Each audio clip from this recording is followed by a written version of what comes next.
is yours. So please, if you do have questions, do you want to? You can take them yourself, or yeah, because I mean, if there are lots and lots, we might group them a bit. But let's see how we go. Is it research? Oh. I'm sorry, I'm just stepping out of the. Sure. Yeah. Are the research teams that we have mentioned before now considering expanding their comparative scope to include Latin America, East Asia? Not as such. I mean, in principle, it's entirely possible. Yeah. And we have had one or two overtures from people who would like to do it, but we haven't done so far. But I mean, the potential, I think, is there. Yeah. I have a question. It's, oh, there was one over here. Yeah. Yeah, I was just wondering about, in terms of globalization and kind of the dismantling of the Keynesian welfare model in the United States, and how much that has affected the kind of shift to the right, where even Keynes looks like he's a socialist, but if anyone knows kinds of Keynes, he was against socialism. He was the middle ground between fascism and socialism, and how much that has affected this kind of the state, the churches taking over welfare, the necessity of churches to take over welfare as it's kind of dismantled, I guess. I still think that most Europeans are very committed to the notion that the state is responsible for welfare.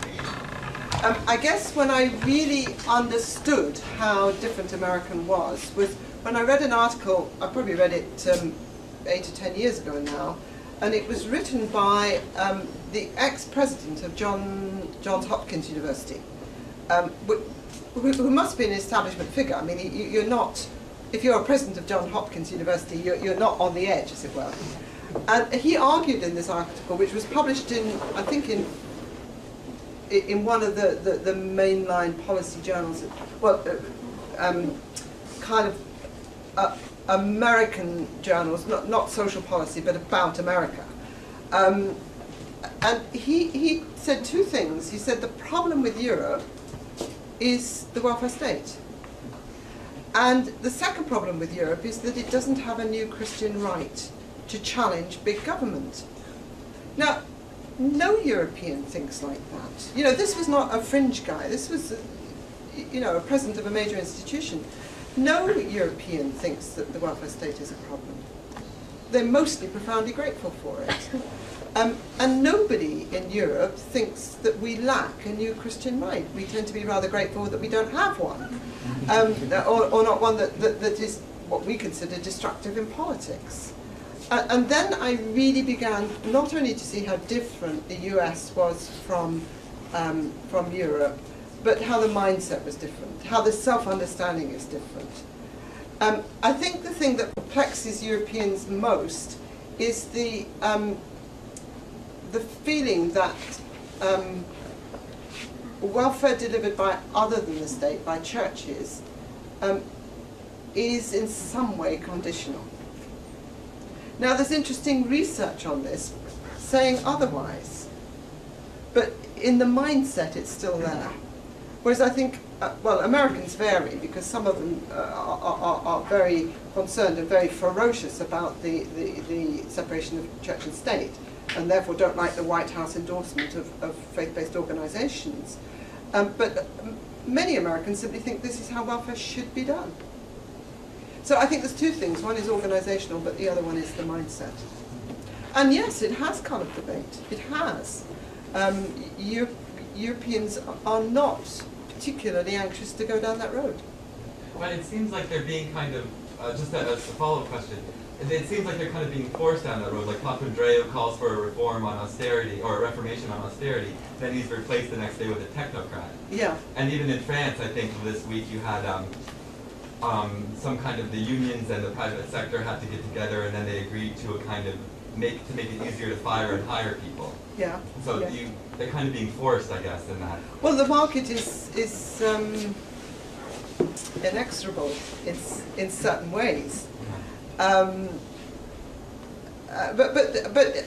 we are at a moment of change. We cannot afford the welfare states that we set out in the post-war period, which we thought would be care for all Europeans from the cradle to the grave, and that we could afford to do this. I mean, everybody knows that is not true any longer. So what do we do?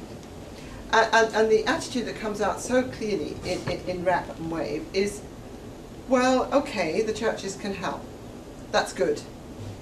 But interestingly, they think the churches should do certain things, like care for the homeless. Well, that's fine, you know. Certain areas of society the churches are good at and can pick up. Other areas are much more protected.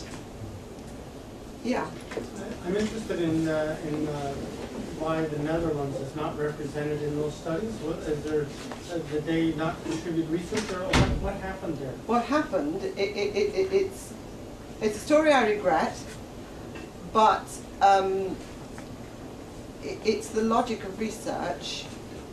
I think there had been collaboration at one time with a team in the Netherlands that hadn't worked out, and so colleagues who were putting together the project didn't want to use that particular team again, or didn't go back, but they were rather embarrassed to go to someone else. It's as simple as that. It is not an academic decision. Well, it is in a way, but it was a decision, you know, we don't know who to do it, so we can't afford another case study. Well, it was obvious what you should do. You should have taken out one of the Nordic ones and put in that one.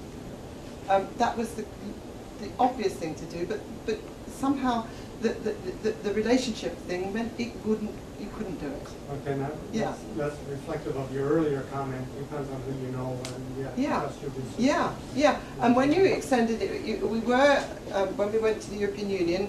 Yes, we want you to be inclusive. We want you to include a particular case study. I won't name it. And it was going wrong right from the beginning. We think it's wiser to drop this. Please don't drop it, because you know we want to be seen to be inclusive, etc., etc. You're not an entirely free agent in this, and that you just have to reckon with. I think you have to do the best you can with the money you're given and the team that. But I mean, if I were to develop, which I may do next week in Montreal, same research story, but then draw out the methodological questions. How you build your research team becomes a very crucial one. And it's a kind of mixture of aspiration and practicality. Okay? It's not rocket science, actually. Well, then I will take my turn, Yes. since there's no immediate takers. I'm interested in your work on minorities, and you didn't have the time, so I would like to elaborate on that, because you said you interviewed the Europeans in a different society and what their view was on the church involvement. So I would be curious if you spoke to different members, to different types of minorities as well, and also maybe in different countries. Because Yes, we did. So, I mean, if you really want the detail of that, it comes out very well in the published case studies of WAVE. right. And then you discover exactly, you know, which minorities were included in which places. I mean, it was as comprehensive as possible at the early stages, and particularly on how a minority is constructed and self-understands. And then it was narrowed down to, and this is where it went wrong a little bit, because people narrowed down onto different minorities and found different groups interesting. One of the most interesting things that happened, and this again was accidental, was you've got unexpected chains between Greeks in the Greek case study and Greeks in Germany. And a very interesting aspect of, you probably know this anyway, of the story of Greek people in Germany, who have always assumed that they will go back to Greece in retirement, and then suddenly realise that as they retire, it's probably a better idea to stay in Germany, because you will be much better looked after. And yet your big house is back in Greece, your children are in Germany, and you know, and so those were very interesting. The way that and Romanians in Italy was the other one, and there was a very interesting study. The case study in the WAVE in Italy was in Padua rather than Vicenza, and the young researcher there, who's very insightful young woman, was extremely interested in the way Romanians used the Italian health service to get abortions. And how there was a solidarity between women across majority and minority to protect them.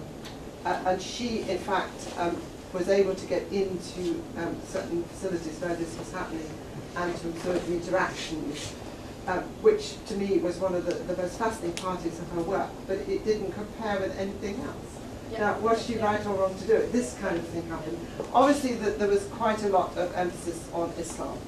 That's what I was Yes. wondering, would you Yes. have that across countries, Yes. and what do they feel that when their services are delivered to them by the Catholic Church?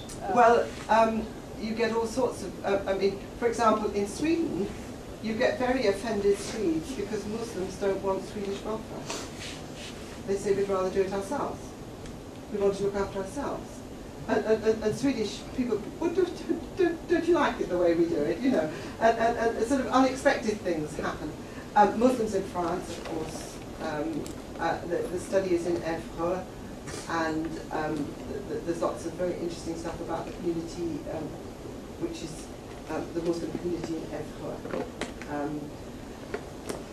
Italy is very interesting because the vast majority of immigrants are Catholic, but they're largely invisible, Filipinos, and yet Albanians are much talked about. But even if the whole of Albania lived in Italy, it wouldn't really make a difference because Albania is a very small country.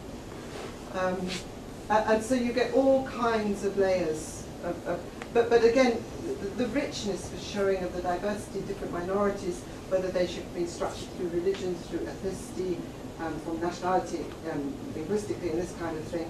But then we ended up with this wonderful richness, but not enough comparable. And of course, it didn't work terribly well in former communist countries because large numbers of those people were leaving Poland to come to Britain, rather than the other way around. And if you looked at Romania, Muslims were a very established Tatar community on the Black Sea, and in totally different relationship to the host community from minority Muslims in the West. So, in a way, to be quite honest, I think we bit off more than we could chew.